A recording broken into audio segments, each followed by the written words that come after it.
Olha só, a gente vai falar hoje sobre... Vocês estão vendo bem a tela? Sim, professora. Sim. Ok. A gente vai falar hoje sobre as formas farmacêuticas sólidas, ok? Só um minuto. Só para... As formas farmacêuticas sólidas. Então, agora de manhã a gente vai falar sobre pós-granulados e à tarde a gente vai falar sobre comprimidos. Aí na outra quinta é que a gente fala sobre cápsulas. Então, a gente vê aqui ó, na imagem, ó, a gente tem comprimidos de vários tamanhos, várias formas, comprimidos revestidos, comprimidos já em blister, né? Comprimidos maiores, cápsulas. O que está falando aqui na foto são os pós granulados. Mas, na grande maioria, os produtos farmacêuticos na forma sólida são cápsulas e comprimidos. A grande maioria dos medicamentos que estão no mercado são cápsulas e comprimidos, principalmente comprimido. Então, quais são as vantagens das formas sólidas? Elas, por não terem água na sua composição, elas são mais estáveis que as suas contrapartidas líquidas. Então, a gente já viu isso lá em estabilidade, que muitos dos insumos farmacêuticos ativos, eles têm problemas de hidrólise, né? Então, se você tem ela numa forma farmacêutica sólida, você já evita essa exposição à água, né? A via oral, ela é muito utilizada, né? Aliás, é a mais utilizada, apesar de que a gente também tem comprimidos vaginais, por exemplo, né? Mas a gente tem a via oral, na grande maioria, cápsulas e comprimidos são usados com mais frequência. E são eficientes e proporcionam facilidade de manipulação, identificação e administração para o paciente. Então, um comprimido, uma cápsula, ela não dá essa possibilidade do paciente errar, porque você já tem a dose precisa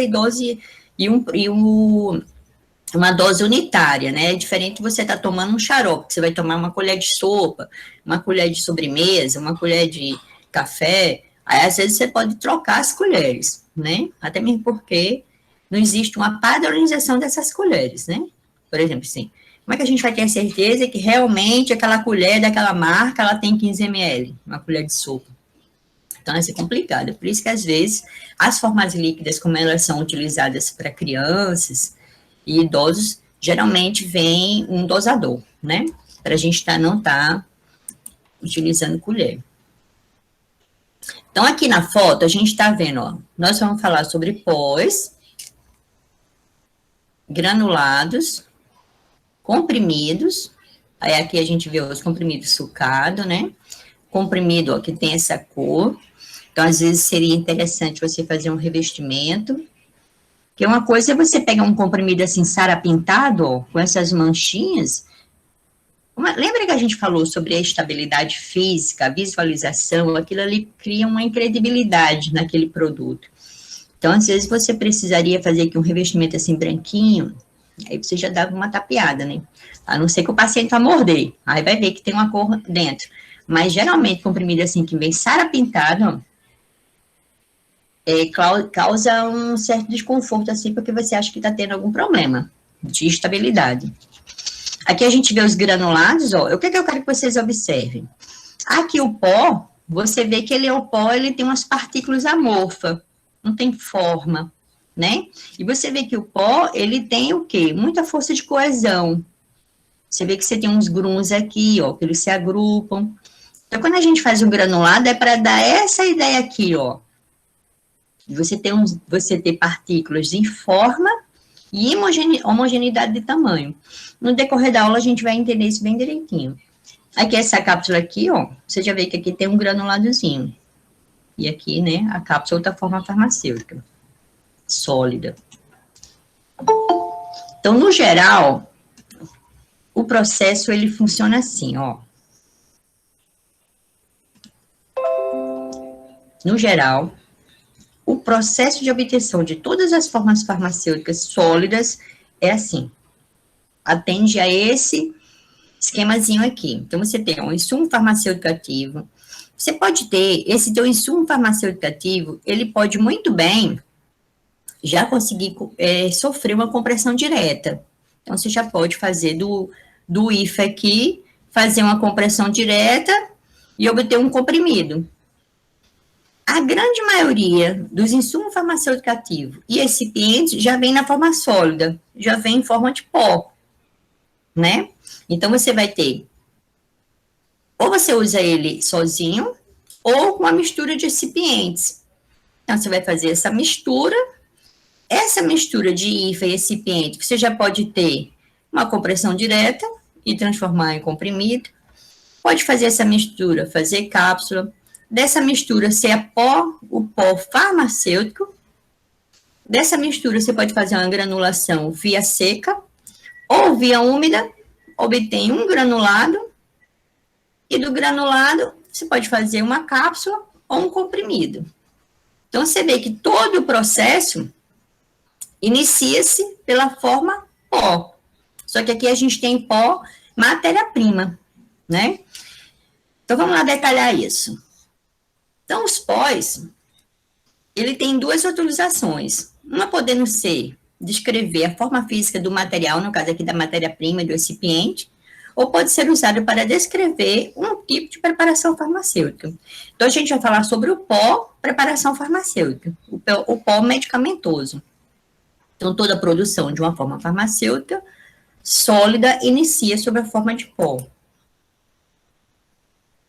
Ok, então a gente vê aí, ó, algumas fotos, você vê que você tem, ó, pó, aqui, ó, de um anti-inflamatório, antiácido, você vê que ele pode sair em sachê, ele pode sair a granel, né?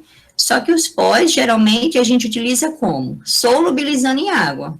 Ninguém toma um comprimido, um medicamento em pó, comendo a colher, né? Você vai dissolver isso em água. Então, a forma farmacêutica sólida, preparada de uma mistura de fármacos e adjuvantes finamente divididos e na forma seca. Então, os pós são a forma farmacêutica sólida. No caso aqui, o pó medicamentoso. E você pode ter pós que tem só o insumo farmacêutico ativo, ou pós que é uma mistura, que você vai ter um fármaco e os recipientes. Eles podem ser tanto de uso interno como de uso externo. Então, aqui os exemplos a gente já viu. Mas a gente tem vários produtos no mercado em forma de pó. Obviamente que cápsulas e comprimidos são a grande maioria. Mas a gente acha, por exemplo, o idoso tem dificuldade de tomar um ibuprofeno, um comprimido. 600 miligramas, a gente sabe que o comprimido de ibuprofeno, 600 miligramas, ele é bem grandinho. Administrar em forma de pó. Então, você mantém a estabilidade, porque ele não vai estar na forma sólida, e você administra na hora. Você vai solubilizar aquilo na hora e administrar, né? Então, facilita ali a deglutição. Então, a classificação. Os pós, eles podem ser um pós simples, que resulta da divisão de uma única droga, ou pós compostos, obtidos da mistura de 2 ou mais pós simples. Como eu falei para vocês, você pode ter pós simples ou composto. E quais são as vantagens dos pós medicamentosos? São quimicamente mais estáveis que os líquidos, apresentam maior velocidade de dissolução do que os comprimidos e cápsulas e uma maior facilidade de deglutição. Obviamente, pensa bem, você o comprimido, você vai ter ainda que desintegrar para solubilizar, para dissolver, né? E o pó não, ele já está desintegrado, ele já está ali pulverizado, né? Então, ele é mais fácil mesmo a dissolução. E quais são as desvantagens dos pós? A dificuldade de proteção do insumo, por exemplo, vamos dizer que você tem problemas de umidade, então a dificuldade de proteção desse IFA, desse insumo farmacêutico, se ele for um material higroscópico, se ele capta muita água, pós-aromáticos, geralmente esses óleos essenciais, eles são voláteis, então fica difícil de você manter, né, o aroma e a própria decomposição mesmo. Por isso que os pós vêm naquele sachê, se vocês prestarem atenção, o sachê, além de eles terem um papel por fora, tem papel alumínio por dentro. Você vê que o sachê, ele não é um papelzinho qualquer, né? É um papel que tem papel, alumínio e ainda tem um polietileno, uma camada plástica que faz a adesão, né? Que faz a termoadesão ali das duas folhas do papel, que faz o sachê. Isso a gente vê quando a gente vê embalagens.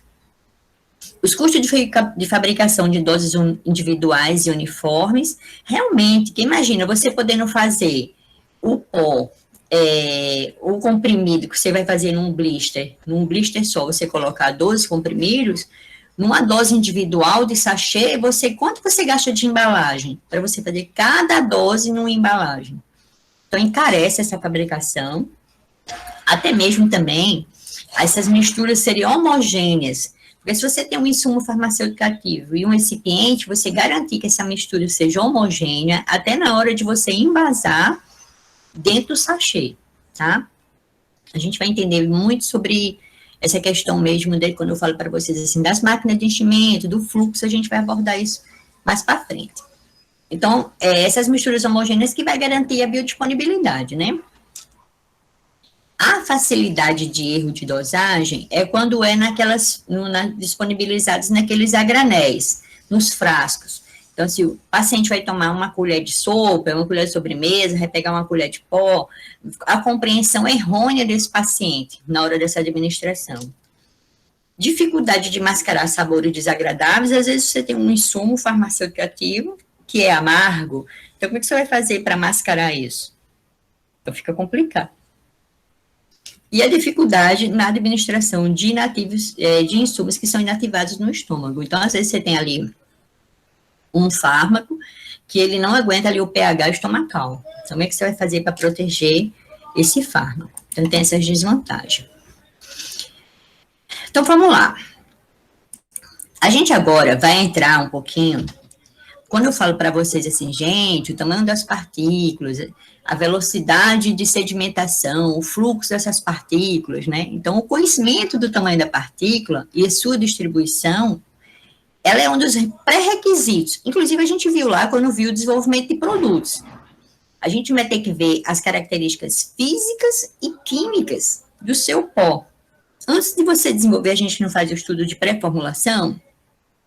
Então, essa coisa do tamanho e distribuição da partícula, ela influencia os processos.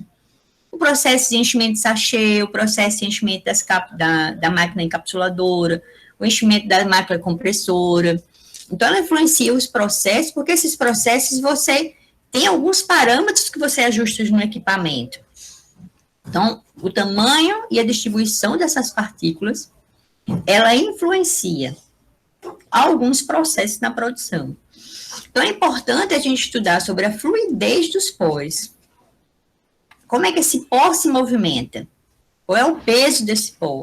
O tempo de desintegração, certo? A dureza, como vai ser, se isso vai interferir na dureza do comprimido, na friabilidade, na velocidade de dissolução. Então, é importante a gente detalhar bem essa coisa da tamanho de partícula e distribuição também da partícula.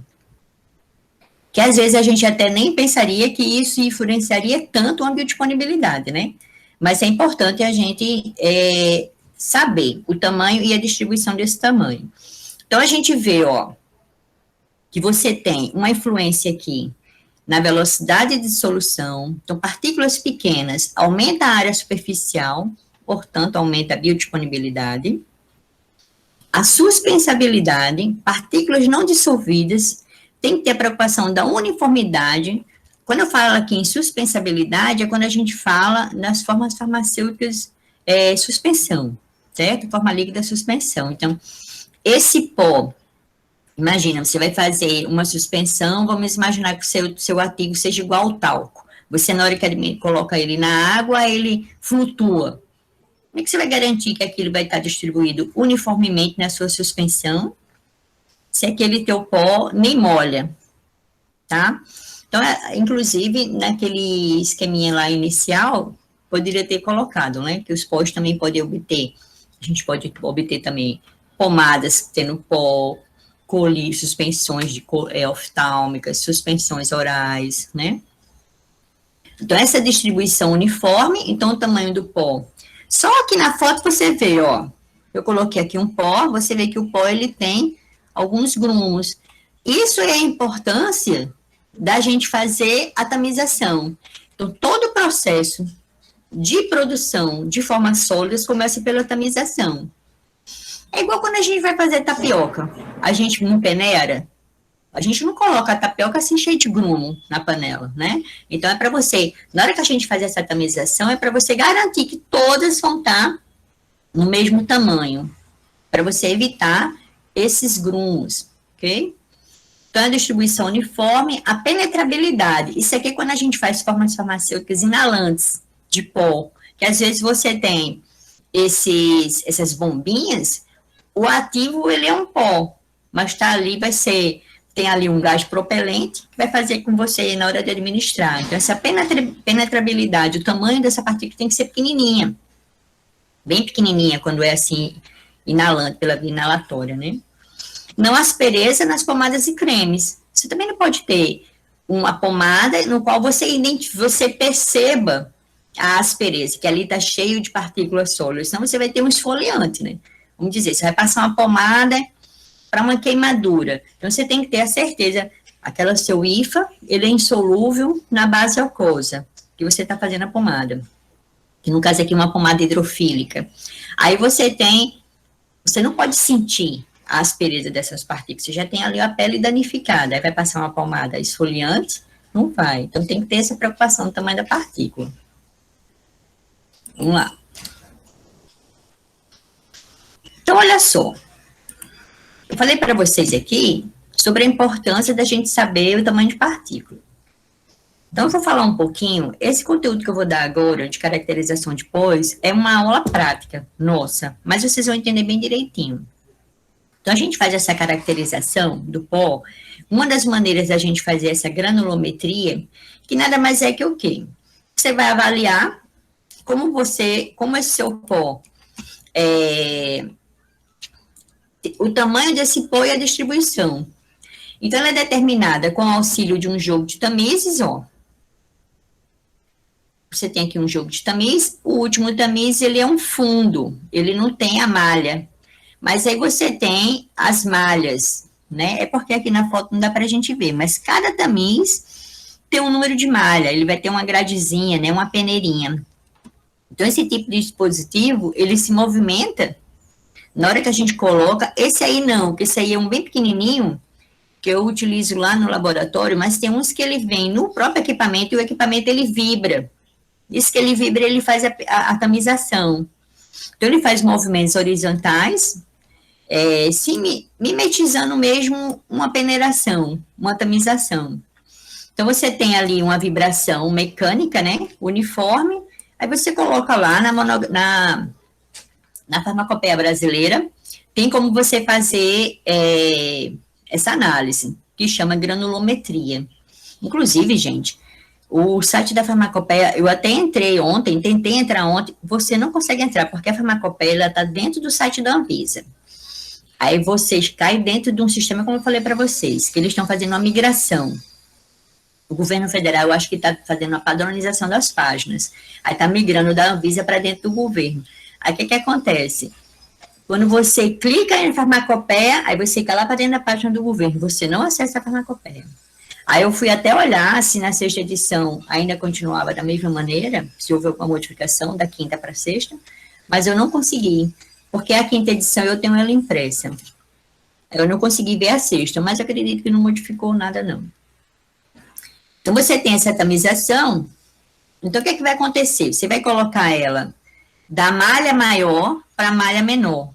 Então, você vai colocar uma quantidade, 25 gramas do seu pó, submeter ele a esse processo de vibração num granulômetro, chama granuloteste o equipamento, e você vai manter lá em 10 minutos. Terminado esses 10 minutos, você vai pesar o quantitativo de pó que foi retido em cada malha. Então, se o pó ficou retido aqui numa malha de 710 micrômetros, aí você classifica ele que ele é maior que 710 micrômetros. E assim você vai fazendo. O que a gente observa aqui nesse pó?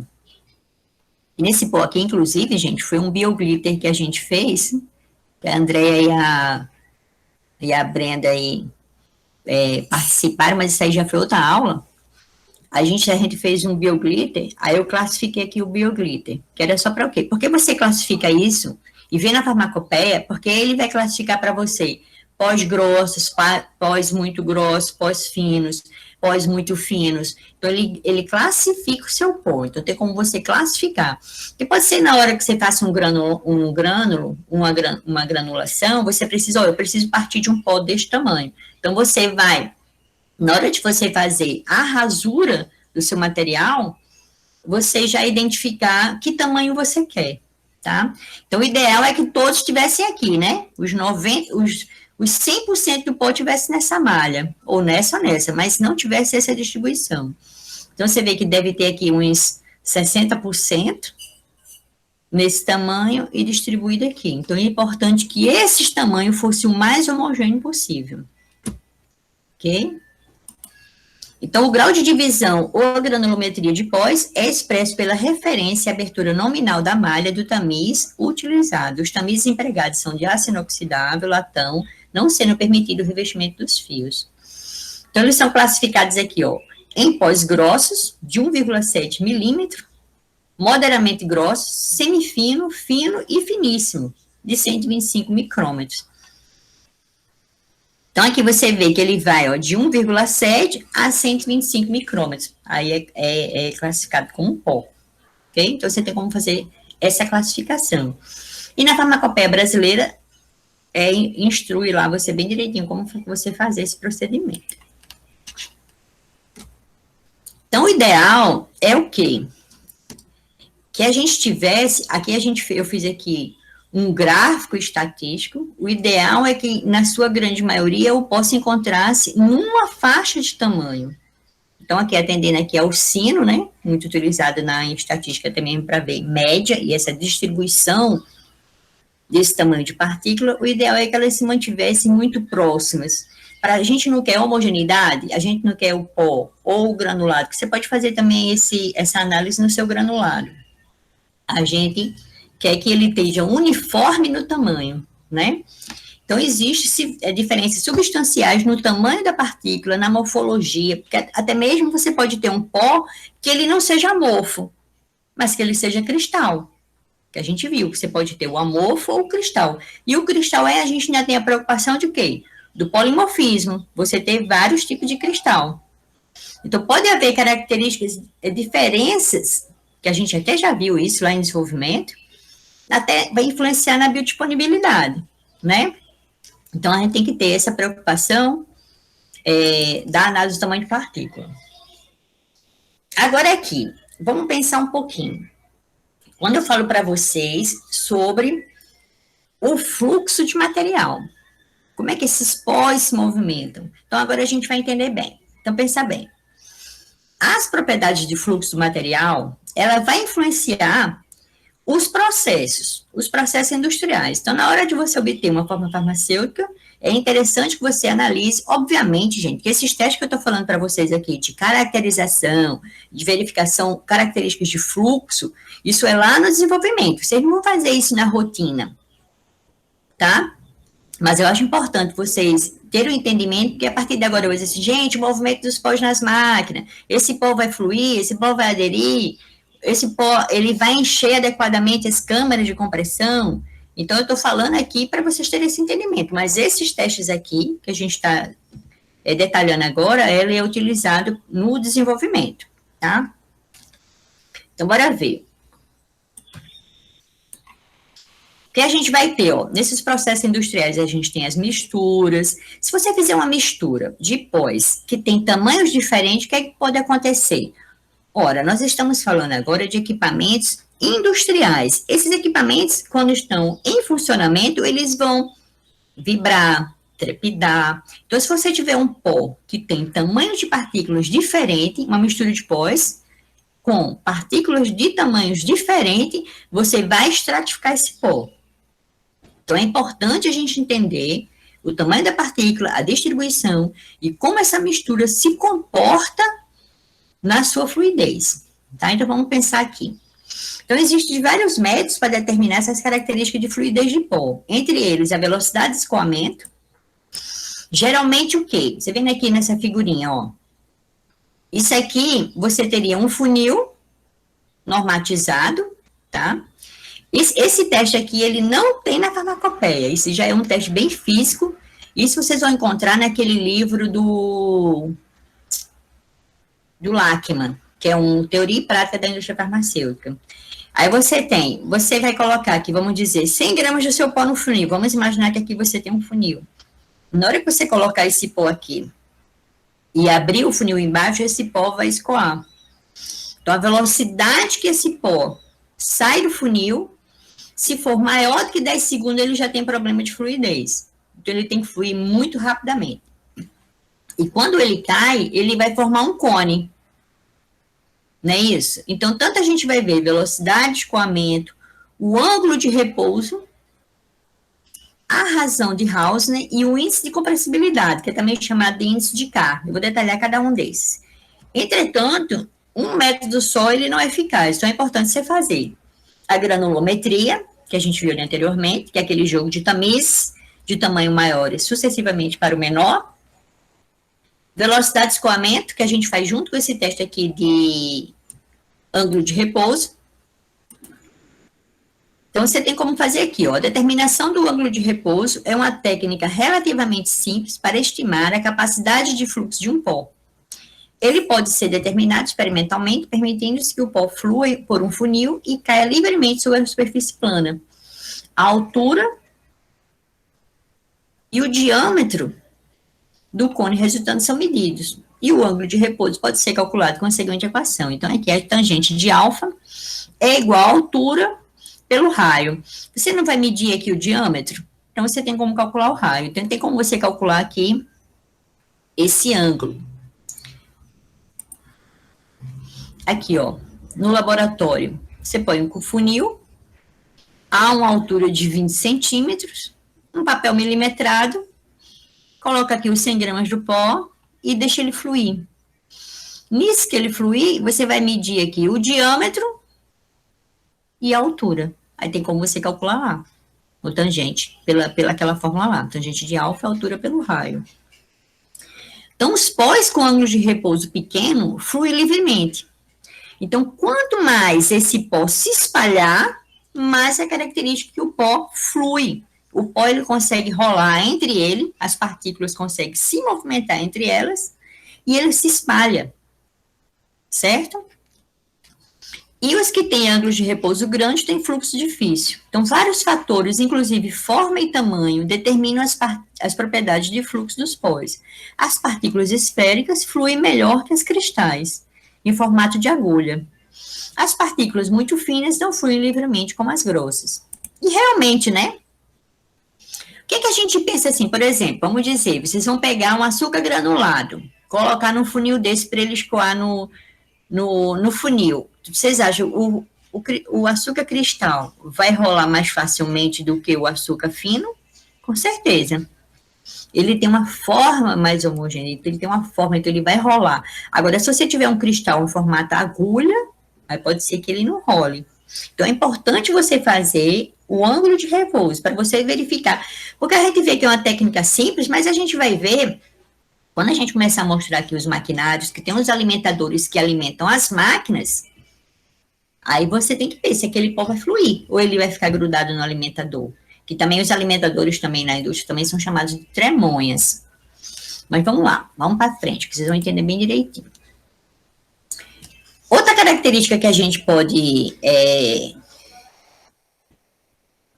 analisar são as características de densidade aparente e densidade compactada, que inclusive vocês viram isso lá em farmacotécnica, quando foram fazer enchimento de cápsulas, né? Então, inúmeras características podem ser usadas para descrever os pós, inclusive a porosidade. Então, você tem um volume aparente, você pegar 100 gramas de um pó, colocar numa proveta, você verifica um volume. Então, aquilo ali é um volume aparente, porque aquele volume aparente, além da partícula sólida, você tem ar entre as partículas. Então, você tem uma porosidade, né? A partir do momento que você faz uma compactação, você bater com essa proveta, obviamente, com cuidado na bancada, você vai fazer com que aquele pó compacte. Inclusive, a gente, quando vai encher o açucareiro, a gente dá umas batidinhas assim, as partículas se arrumam e a gente consegue colocar mais, né? Então, a gente tem um volume aparente, as partículas e o ar. Então, a gente tem que ter a preocupação, se esse seu pó ele for muito poroso, na hora que você encher um sachê, você pode ter erro de pesagem. Vamos dizer que seu sachê tem que sair 25 gramas, mas só que fica muita partícula, muito ar dentro das partículas. Então, você vai ter que ver como é que você vai fazer com esse pó para que o enchimento seja adequado, homogêneo. Imagina você está fazendo também numa câmara de compressão, que você vai obter o comprimido.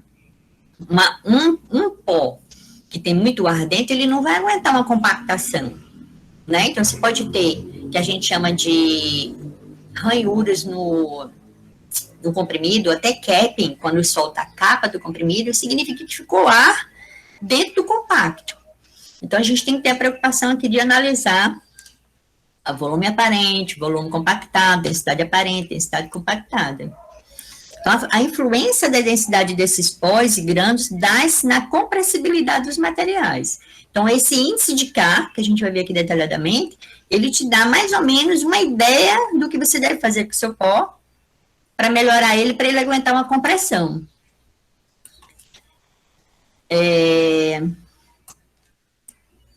Outra coisa também, a gente tem que ter, se essa compactação ela também não for adequada, você pode ser que seu comprimido tenha friabilidade. O que é friabilidade? Imagina, gente, um comprimido, na hora que você obtém ele vai passar ainda por uma máquina de blister. Então, ele tem que ter uma resistência suficiente para ele não esfarelar, para ele não soltar pedacinho, né? Que a gente chama de friável, de friabilidade, né? Quando ele começa a soltar pó. Inclusive, tem um teste, vocês veem isso em controle de qualidade, que chama teste de friabilidade.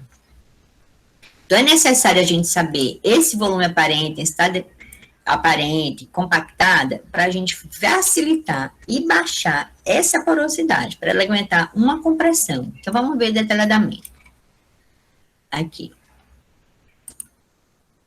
Então, o volume aparente é o volume total compreendido entre o material sólido e o espaço entre as partículas. A medida do volume aparente e do volume compactado em condições normatizadas é realizada em um aparelho volumétrico de compactação com uma quantidade determinada de pó. Esse equipamento aqui, ele já é um equipamento para fazer isso, certo?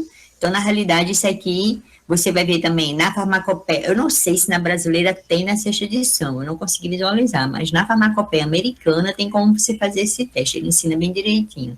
Então, o que é que eles fazem? Você coloca o pó na quantidade suficiente que encha pelo menos mais da metade da proveta. Mais do que 50% da proveta. Faz a compactação de 500 batidas, lê o volume, depois da compactação, vê o volume inicial, assim que você coloca, faz a compactação de 10 batidas e lê o volume.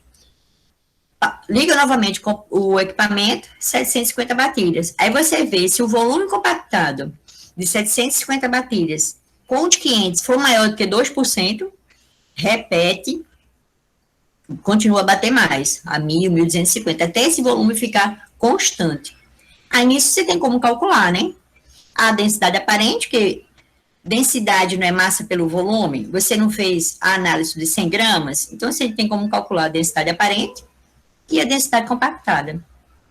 Eu acredito que vocês viram isso lá em farmacotécnica, porque para a gente fazer, escolher o tamanho de cápsula e enchimento de cápsula, a gente faz isso, né?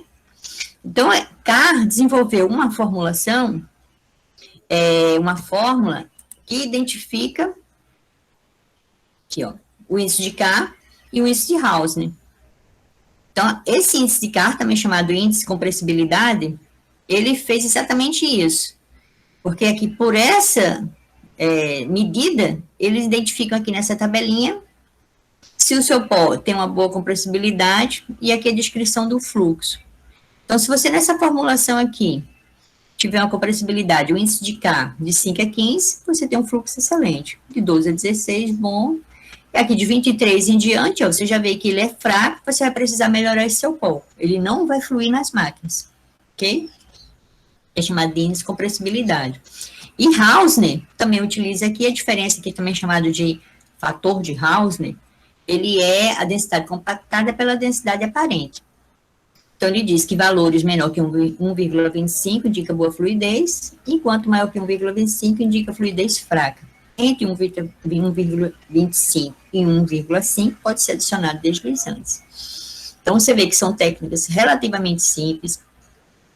Na nossa aula prática, eu utilizo um aproveta mesmo, os alunos batem lá na bancada com todo cuidado, que eu não tenho esse equipamento, mas dá para ter uma ideia, já vocês conseguem visualizar bem o comportamento do pó.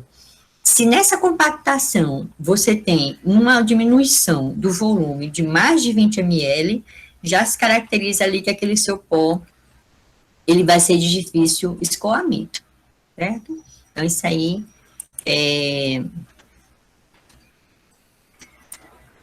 dificulta aí os enchimentos das câmaras de compressão, né? Então, vamos lá. Vimos lá, quando eu falar de fluidez de pós, tamanho de partícula, distribuição, vocês já vão pensar nisso lá, na fluidez, como esses pós se movimentam, como esses pós se compactam. Então, aqui o processo de obtenção de um pó farmacêutico, você vai ter a pesagem, a tamização, como eu falei para vocês, sempre que for fazer mistura de pós, você tem que tamizar, para que todos estejam do mesmo tamanho, certo? Então, você vai fazer a tamização, a mistura. Misturou, manda para o controle de qualidade, para ele analisar, ver se está na dosagem adequada, e o invase. Lá, aqui no caso aqui, eu coloquei um sachê, né? Então, vamos lá.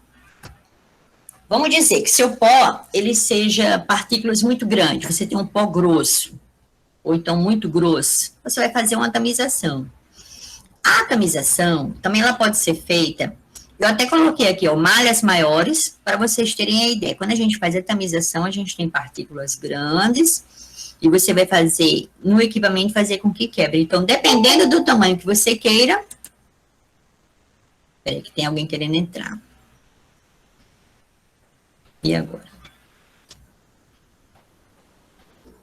Vamos esperar pedir de novo. É porque na hora que eu apresento, eu estou numa tela. Eu não estou na tela que vocês estão, entendeu? Aí quando a pessoa pede para entrar e eu não estou na tela aí, eu não vejo nem quem foi e às vezes nem dá tempo de autorizar, né? Então, olha só. A gente vê aqui as malhas. Então, dependendo do tamanho que você queira, aí você escolhe a malha para colocar no equipamento, ok? Quando eu falo malha aqui, é essa malha aqui do tamiz. Então, eu dei um exemplo aqui, ó, de um tamizador, na realidade, ele é um moinho de facas e martelos. Então, você tem aqui, ó, uma partícula grossa, vai passar pelo equipamento, esse equipamento, ele força, porque na hora que você monta o equipamento, você tem aqui o tamiz, ele não é assim, nesse formato assim, plano, não. Ele é oval. Você vai passar aqui, aí você vai coletar o tamanho que você quer. Então, você faz a tamização para uniformizar o tamanho das partículas em grande escala. Esse aqui é um equipamento grande. Não é como ali na farmacotécnica que a gente faz no tamiz pequenininho, ali manual, né? A gente aqui está trabalhando industrialmente. Então, olha só. A gente viu lá, obviamente, gente, que a gente tem muitos outros moinhos. Eu estou dando exemplo aqui só de facas e martelos, que ele vai ter uma hélice que é uma faca e outra que é um martelo. Então, se você tiver um pó muito duro, o ideal é você trabalhar com moinho de martelos, né? Mas se você for um pó que consiga cortar com facas, você pode usar também só um de facas. Esse aqui é de facas e martelos. Os equipamentos de mistura. Outra coisa, lá na farmacotécnica, você pode misturar no Groip estilo, você pode misturar num saco, mas aqui a gente vai falar em equipamento industrial. Então, olha só, nós temos os tambores, que na realidade, muito da mistura ela é feita por tombamento, ok? Então, você vai fazer o tombamento do pó dentro desse equipamento. Então, você tem aqui, ó, ele é assim, esses tambores assim quadrados, a gente tem esse aqui, é muito utilizado, o misturador em V, a gente tem os misturadores planetários, os planetários são muito parecidos com as batedeiras que a gente tem em casa, você vê que a hélice aqui, além dela girar aqui, nesse sentido, ó, essas pás aqui também giram entre elas, então vai arrastando o que está na parede do equipamento, né? A gente também tem esses helicoidais, que são as chamadas malaxadeiras. Essa daqui já é mais utilizada para quando você for fazer uma granulação via úmida, que você precisa fazer uma massa, você precisa molhar. Hoje é muito usual a gente trabalhar nas indústrias de altas tecnologias, né, as do primeiro mundo, né, as top das tops, já utiliza esse sistema de bins. que são o quê? São essas caixas metálicas que você consegue movimentar elas têm rodinha, então você tem como trazer o pó lá do setor de pesagem, já para uma sala de compressão ou para uma sala de enchimento de sachê. Então, esses bins, ó, você pode colocar ele em carrinho também, movimentar e colocar ele na coluna elevatória. Você vai colocar o bin aqui na coluna, ele suspende o bin e gira. Então, você faz aqui um tombamento.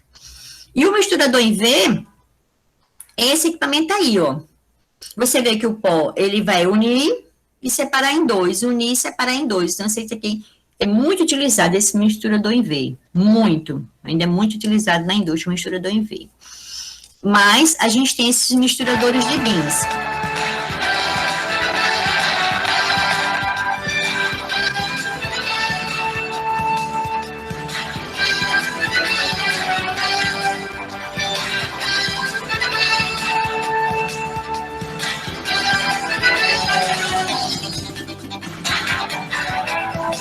Todo automatizado, né?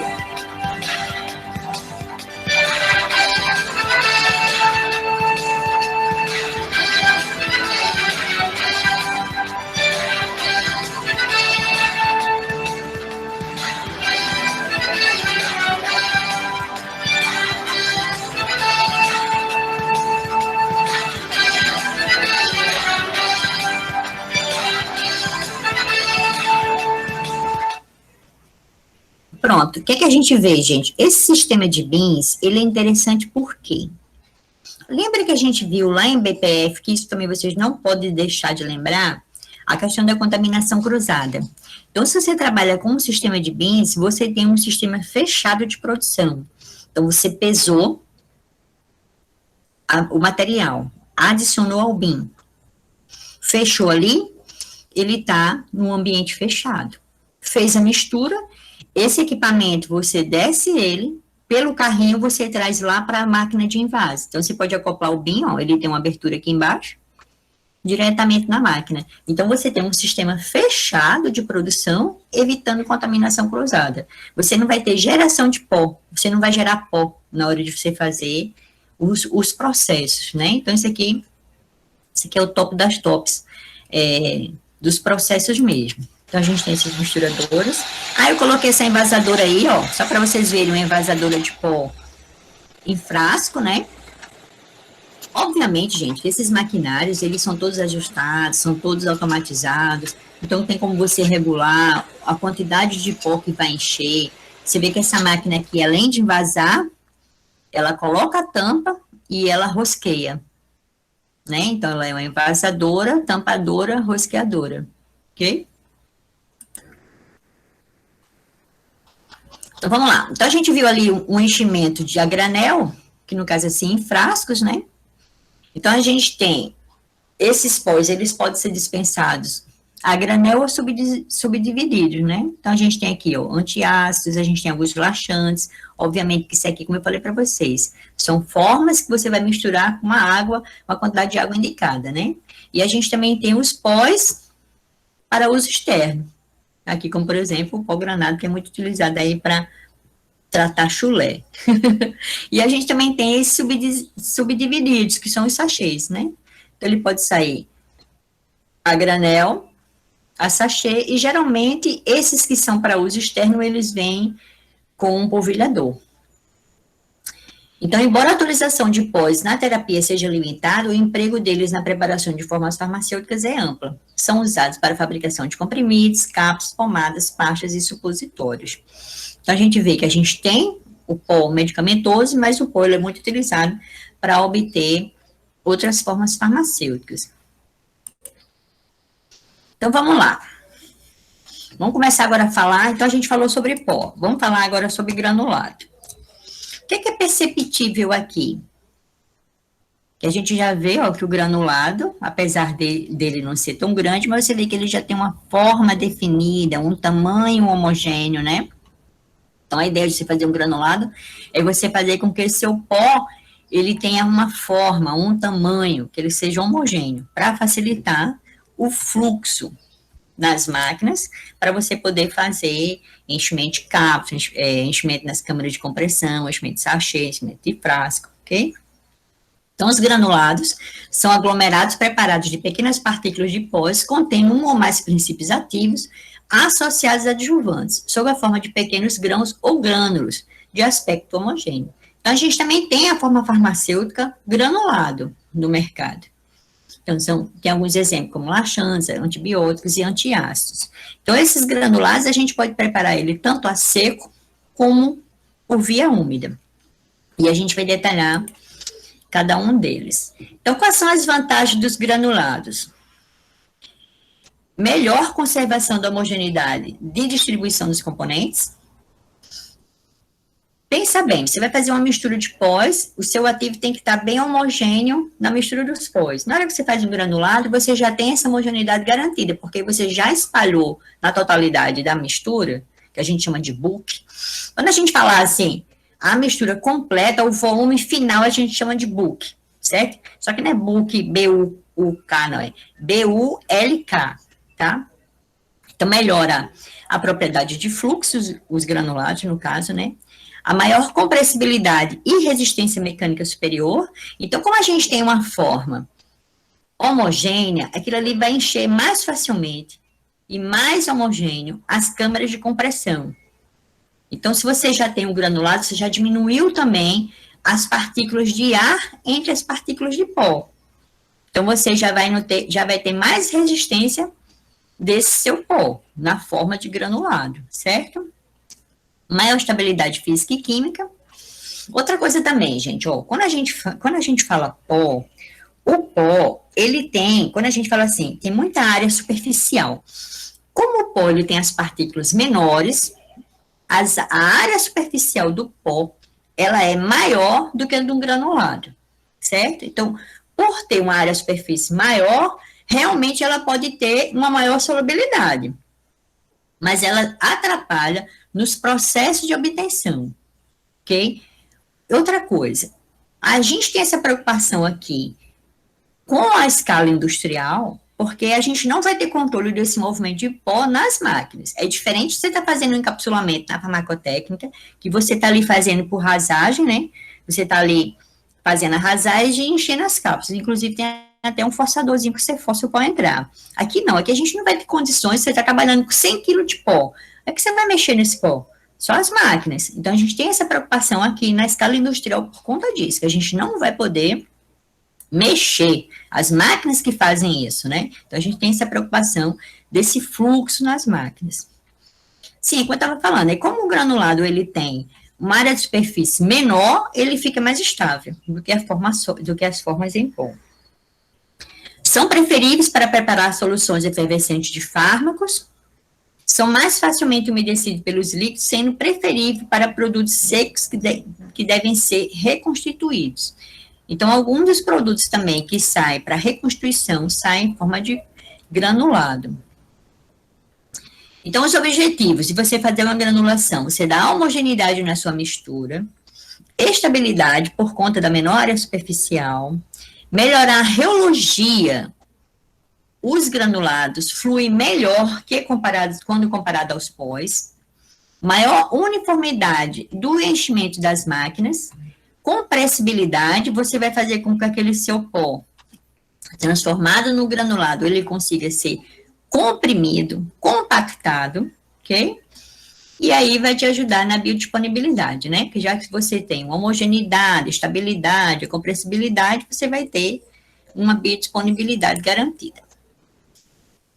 Então, quais são os processos de obtenção? Você pode fazer o granulado. Você pode fazer uma granulação por via seca, ou também chamada de dupla compressão, e uma granulação por via úmida, ok? Então, olha só, quando a gente fala um ativo que tem problema de hidrólise, você vai fazer uma granulação por via seca.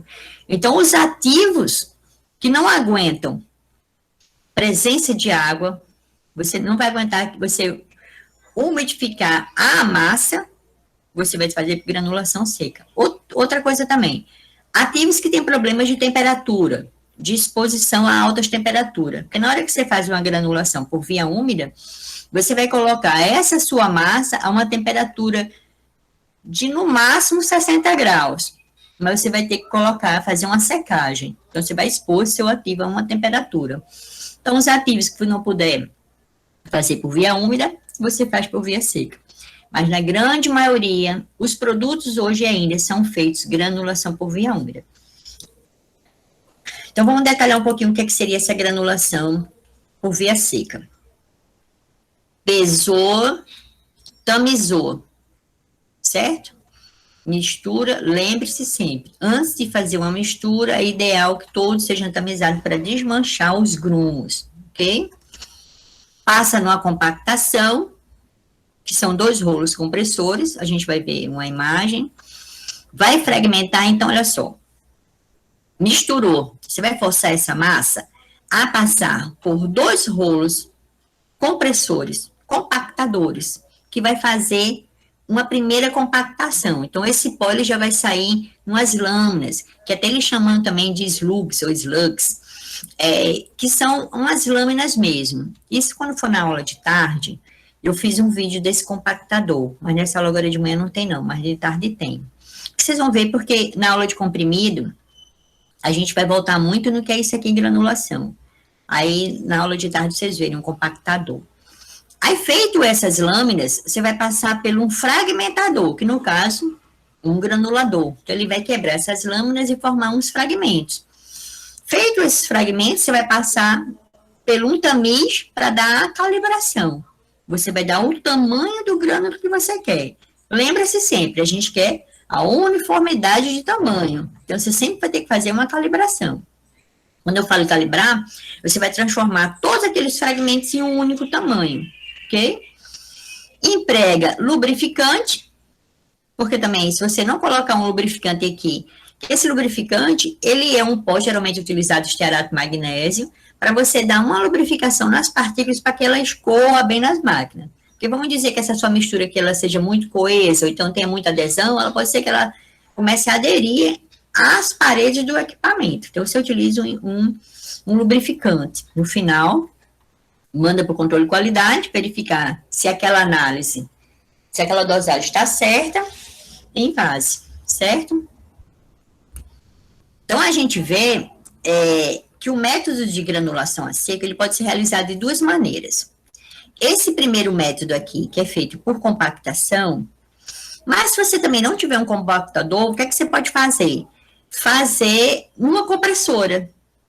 Na própria máquina que você faz o comprimido, você faz uns comprimidos grosseiros, você não precisa fazer uns comprimidos com tamanho adequado, diâmetro adequado, você faz uns comprimidos grosseiros e depois fragmenta. Então, você pode fazer, por isso que é também chamada de granulação por via seca, ou dupla compressão, porque você faz uma compressão, já que você não tem aqui um compactador, ok? Mas depois você vai ter que fragmentar ele aqui no granulador. Ah, aqui, ó.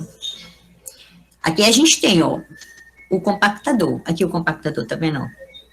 Então, esse aqui é um esqueminha de um equipamento. Você tem aqui, ó, 2 rolos metálicos, né? Eles giram em sentido opostos, ó. Então, você tem aqui, ó, um sistema de bins, uma caixa lá daquela que eu mostrei para vocês. Saiu lá da coluna elevatória depois da mistura, veio no carrinho. É adicionado aqui no compactador.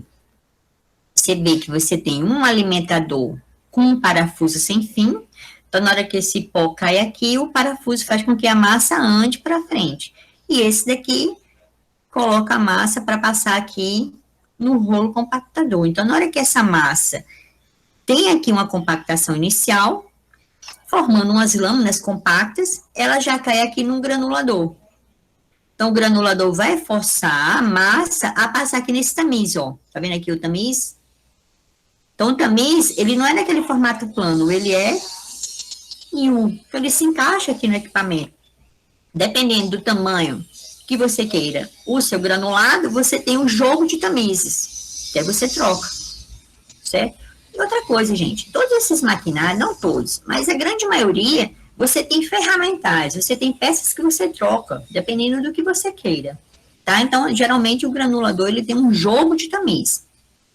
Aí aqui, ó, já sai o granulado, uma granulação a seco, direto para outro bin. Então, você tem um sistema fechado de produção, para evitar contaminação cruzada, né? Então, esse pó, ele passa através de um rolo compactador e depois pela uma granulação, né? Então, vamos lá.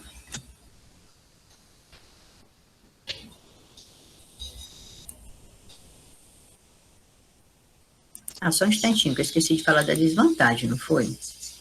Então, as desvantagens da granulação ou dupla compressão, como eu falei para vocês, se você não tiver esse equipamento, você pode utilizar a sua própria compressora. Por isso que chama dupla compressão, que você faz inicialmente uma compressão grosseira para você obter o granulado a seco, e posteriormente você faz realmente a compressão para obter o comprimido.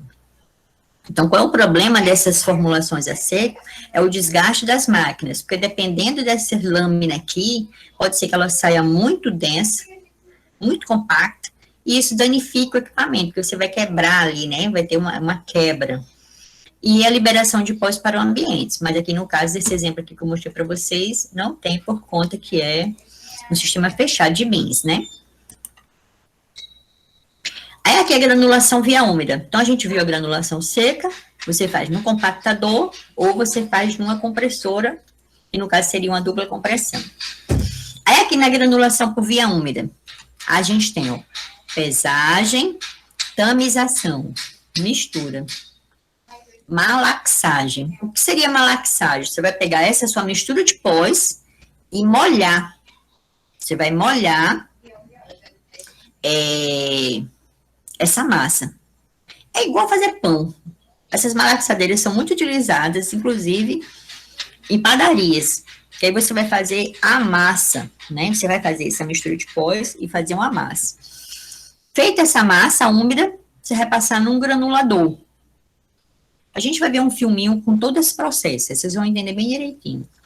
Vai fazer a granulação, num tamiz de malha X, manda para a estufa de secagem, secou, você vai passar novamente no granulador, só que com tamiz de malha menor. Aí você faz a calibração, para que o seu granulado fique todo homogêneo. Quando a gente faz a granulação, gente, aqui inicial, você obtém uns macarrãozinhos. Você não está trabalhando com uma massa? Então, vai obter, assim, um macarrãozinho. Manda secar para depois calibrar. Emprega o lubrificante, que no caso aqui, o estearato magnésio, para dar uma lubrificada nas partículas, para ela poder ir para uma compressora, ou então para um invase de encapsuladora, ok? Mas no caso aqui, como a gente está falando de granulado, empregou, vai para a máquina de invase, né? Ou em sachê, ou assim a granel. Controle de qualidade liberando, você já pode mandar fazer o invase. Aqui, só para vocês terem uma ideia. Esse processo de formulação do grânulo. Então, na hora que a gente vai fazer essas transformação de pó, de um pó seco em um granulado, que no caso aqui pela via úmida, então ocorre algumas variações conforme você vai, algumas fases vão acontecendo conforme você vai adicionando o líquido, né? Então, quando você tem o pó sem a fase líquida, a aglomeração dessas partículas, ela depende só das forças de atração existentes entre elas. Então, que a gente até viu no início lá, naquela primeira fotozinha de um pó, você vê o quê? Que eles até se agrupam, né? Mas são as forças de atração entre elas mesmas, forças eletrostáticas, forças de Van der Waals. Então, realmente, você consegue agrupar, eles fazem aquele aglomerado. Mas numa simples tamização, a gente vê que aquilo, você desmancha aquilo, né? Então, eles são forças fracas. Mas na hora que você adiciona esses líquidos, o que vai acontecer? Esses espaços vazios, vamos imaginar aqui, que você tem aqui, ó, cada partícula sólida. Esses espaços vazios aqui, de ar, entre essas partículas sólidas, elas começam a ser ocupadas pela fase líquida. Você está adicionando um líquido molhante? Na fase úmida, granulação por via úmida, você vai adicionar um aglutinante. E esse aglutinante, ele é uma solução. Você vai molhar a sua massa. Então, você vai fazendo já aqui, ó, umas pontes líquidas. Então, essas pontes líquidas começam a agrupar as suas partículas sólidas. Então, você tem aqui um núcleo, né, que vai formar o grânulo. Então, na hora que você começa a adicionar, você tem uma fase pendular, uma fase funicular, uma fase capilar e a formação de gota, tá? Então, conforme você vai adicionando o líquido, já vai havendo uma modificação aqui da interface entre sólido A, transformando uma interface sólido-líquido. E você vê aqui que nessa fase funicular, você já tem a coalescência. Então, essas pontes líquidas aqui, elas começam a coalescer, você não está adicionando cada vez mais líquido. Então, essas vão coalescendo, e vai chegar uma hora que você chega aí nessa fase capilar, né? Então, você já vai mudando aí essas forças hidrostáticas e vai tendo essas forças de interação numa face sólido-líquido, ok? Então, você vai tornando o grânulo resistente à quebra, ok? Então, olha só. Aqui a gente vê já, ó, na fase capilar, que já não tem espaços vazios, então você já não tem A aqui, ó, ok? E você tem aqui o agrupamento, né? Então, diminuição dos espaços vazios entre os grânulos, ligação por tensão superficial, máxima resistência do grânulo. Então, essa aqui é uma fase bem interessante, que é a fase capilar. Essa fase aqui é quando a gente já molha demais o granulado. Então, você tem a formação de gota. Então, o que acontece? Esse grânulo aqui, ele não é muito resistente porque existe forças intragranulares. Então, essa fase aqui, ela é uma fase não desejada, porque esse grânulo aqui, ele termina que ele vai fazer uns compactos muito duros, que eles vão começar a aglomerar com outras partículas. Então, vai ter uma dificuldade lá na hora de você fazer enchimento. Então, os equipamentos. Então, a gente viu lá que tem um misturador em V, você misturou os pós. Aqui a gente já vai ter o quê, ó? Uma malaxadeira, ou amassadeira, ou maceira. Aí você vê aqui que a hélice, ó, que faz a mistura, ela é uma helicoidal. Já essa daqui, ó, ela é que a gente chama de malaxadeira sigma. Nada mais é porque a hélice dela é uma forma de S, que é a sigma. Aqui a gente vê o esqueminha da sigma. Você vê que a sigma, ela tem uma tampa, essa aqui também tem uma tampa, essa também. Isso aqui, gente, é um sistema bem usual, mas você vê que ele já está se tornando em desuso, porque você aí vai ter que fazer a qualificação, a validação, a qualificação desses equipamentos, a validação desses equipamentos, que a gente vai ver isso dentro dos seminários, o que é essa validação. E hoje a gente não tem a preocupação também com a contaminação cruzada. Então, esse é um processo aberto, que querendo ou não, em algum momento você vai ter que abrir essa tampa aqui para adicionar o líquido aglutinante. Então, você fica com um processo aberto, que você pode contaminar o meio ambiente ou contaminar a formulação, né? Então, a gente vê aqui, ó, uma massa sendo preparada, né, numa sigma. Então, você vê que isso é bem muito parecido com a máquina de fazer pão, né, a masseira. Aqui um granulador. Esse granulador aqui, a gente chama de granulador oscilante, que é o mesmo dessa foto aqui. Na realidade, esse granulador aqui é porque ele está desmontado, ele está sem aqui as peças, mas ele está aqui sem a bandeja. Mas você vê que você vai colocar a sua massa, que você obteve lá da mistura, da molhagem, apesar de que também a gente viu que também é utilizado lá na seca, né? Você vai colocar aqui o granulado, aqui vai ter um jogo de tamiz. Então, essas hélices aqui, ó, vai forçar. Tem os granuladores que a gente chama de rotativo, que ele gira e vai forçando a massa a passar pelo tamiz. Mas nesse exemplo aqui, a gente vê que ele é um granulador, tá vendo aqui, ó, coletando na bandeja, ele é um granulador oscilante, ele vai e volta, tá vendo? E aqui, essa bandeja, que na realidade era para ser uma bandeja metálica, ela que vai para a estufa para secagem. Ai, meu pai. Pronto, vamos ver aqui rapidinho, para vocês entenderem.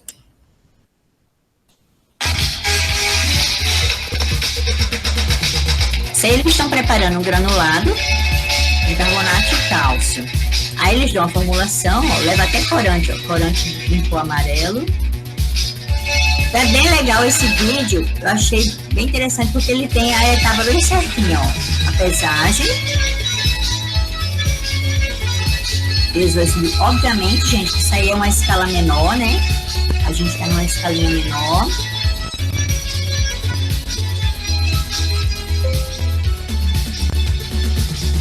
Tamizou.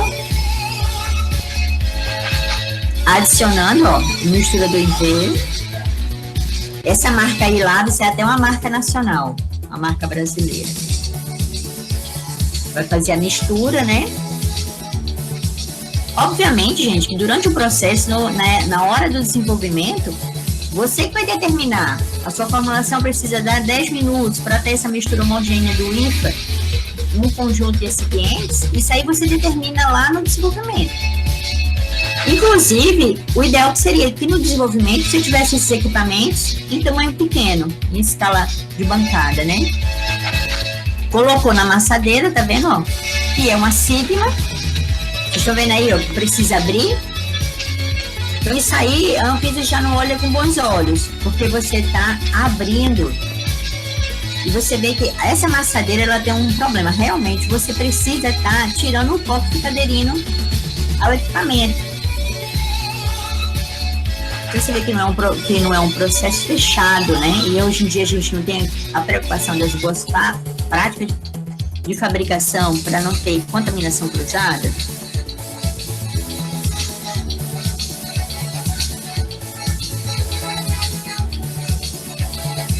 Aí já tá ficando amarelinho, né? Por causa do corante.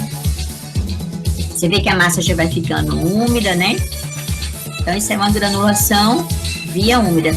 Outra coisa, ele tá molhando com álcool, né? Ele tá molhando com álcool. Você tem como fazer um gel de amido e molhar. Só que é interessante você trabalhar com álcool, porque o álcool na hora que você seca é mais fácil secar na estufa.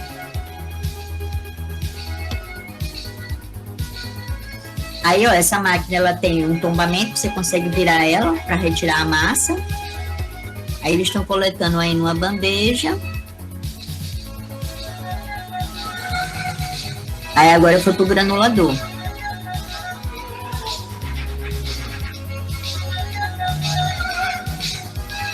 Isso aí, gente, vocês veem em estágio 7. Tem todos esses equipamentos lá no Hiperfarma. Todos eles. Inclusive, tem assim, escala pequena, porque essa escala aí que eles estão trabalhando é uma escala semi-industrial.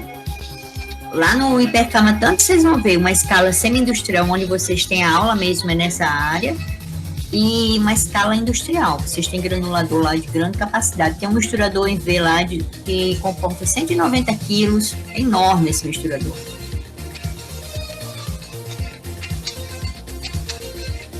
Aí você tem aí, ó, aí colocou na estufa para secagem.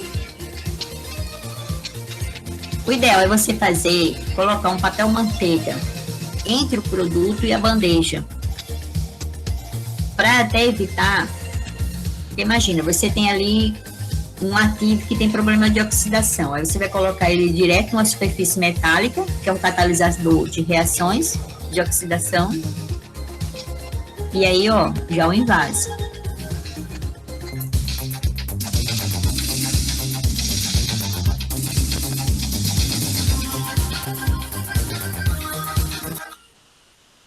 Então, olha só, todos esses videozinhos que eu coloquei aqui na aula, na hora que eu for salvar para vocês, eu vou salvar pelo YouTube, tá? Porque senão fica muito pesado os slides, mas eu coloquei lá o link no YouTube. Aqui, a gente já tem, aqui uma estufa, ó. Aqui, esse processo aqui, ó. Esse processo aqui já é um granulador que a gente chama granulador intensivo, ou high share, que é porque ele vai a alta velocidade de cisalhamento. Então, esse equipamento aqui, ele consegue fazer a mistura, a molhagem, a secagem e a calibração. Então, as grandes empresas hoje em dia trabalham com esse tipo de granulador intensivo, porque você faz 4 etapas no equipamento só. Então, olha só que legal. Aí tem aí, adicionando o pó, né? a sua mistura de pós, para fazer o granulado aqui, no caso aqui, por via úmida. A mistura.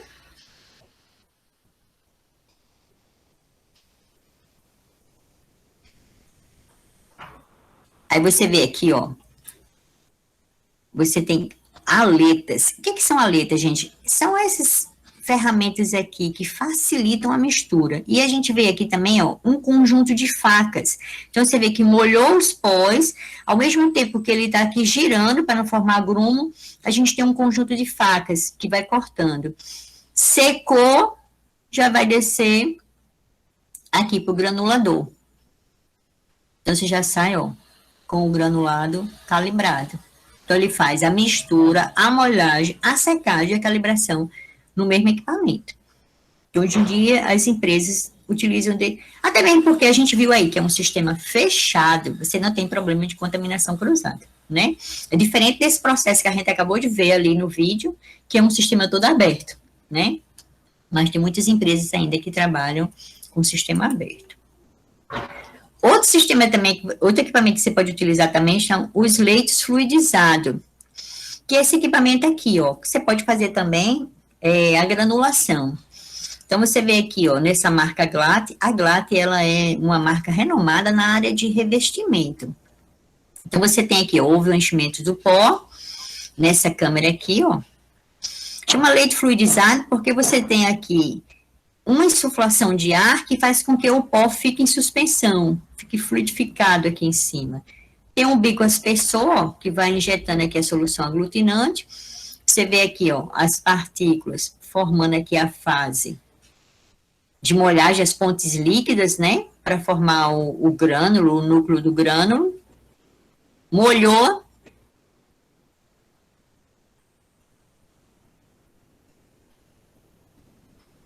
Secou, então já vai aí uma insuflação de ar quente para ajudar a secar.